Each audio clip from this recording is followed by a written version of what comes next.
ফুরফুরিনগর নামের একটি ছোট্ট গ্রাম ছিল, যেখানে মানুষ প্রতিদিন খুশি খুশি তাদের কাজের মধ্যে ব্যস্ত থাকত। কেউ কেউ মাঠে পরিশ্রম করত, কেউ কেউ গাড়ি পরিষ্কার করত।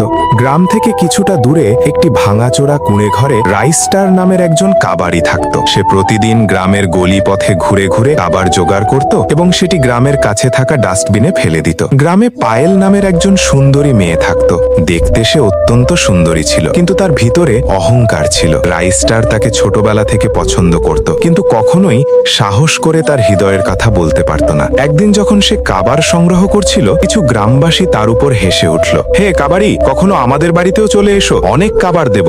রাইস্টার চুপচাপ থেকে সেখান থেকে চলে গেল। সেই দিন তার খুব খারাপ লাগলো এবং তার মনে একটি ভাবনা এলো, কেননা সে পায়েলকে তার হৃদয়ের কথা বলবে। কিছুদিন পর গ্রামের পুকুরের পাশে ঠান্ডা বাতাস বইছিল। রাইস্টার তার ভাঙাচোরা গাড়ি নিয়ে সেখানে গেল। পার্ট 2 দেখার জন্য ভিডিওতে লাইক এবং চ্যানেলটি সাবস্ক্রাইব করো।